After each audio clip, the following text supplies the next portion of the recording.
L'affaire Michel Droit. La justice suit son cours, comme on dit, mais l'épisode hier fait du bruit. Le juge Grelier a été définitivement dessaisi de ce dossier et c'est la chambre criminelle de la Cour de cassation qui en a décidé ainsi après la plainte de Michel Droit contre le magistrat instructeur. Et il faut dire aussi que la requête en suspicion légitime déposée par Michel Droit contre le magistrat a, elle, été rejetée. Reportage Hervé Brusini avec tout d'abord la réaction du juge Grelier.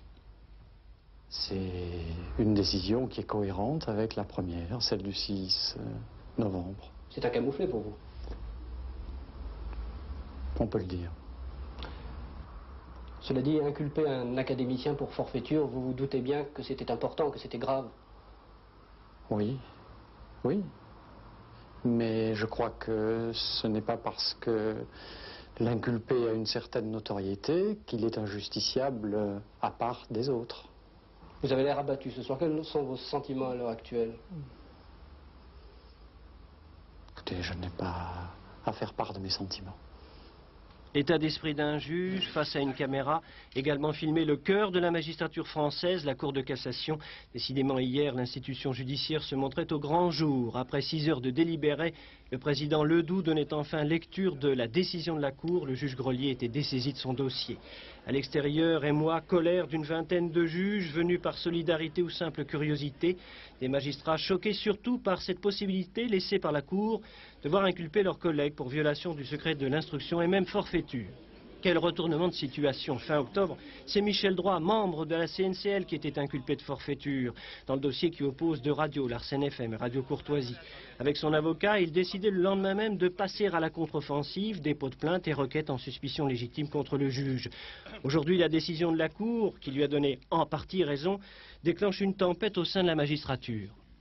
La décision qui a été rendue hier soir par la Chambre criminelle de la Cour de cassation est une décision, à notre sens, d'une gravité sans précédent. Elle prouve qu'une certaine catégorie d'inculpés va pouvoir désormais, en portant plainte contre son juge, le faire dessaisir. C'est malheureusement un processus qui est en train de se généraliser actuellement et le syndicat de la magistrature a décidé hier soir d'en appeler au Conseil supérieur de la magistrature qui est garant de l'indépendance de la magistrature. Par ailleurs, le syndicat de la magistrature est réuni aujourd'hui en Conseil et est en train, en ce moment même, de déterminer les moyens d'action qu'il mettra en œuvre pour que cette situation ne se reproduise pas et pour stopper ce processus. Pourtant, les avis restent partagés. À l'Union syndicale des magistrats, on est beaucoup plus modéré. Ce que nous souhaitons dans cette affaire, c'est ne pas mettre de l'huile sur le feu.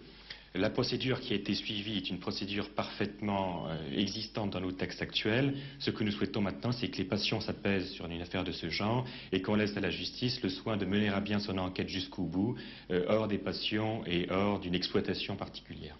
Ce matin, à la sortie de la CNCL, Michel Droit se refusait à tout commentaire. C'est à présent à Rennes que l'on décidera des suites judiciaires à donner à toute cette affaire.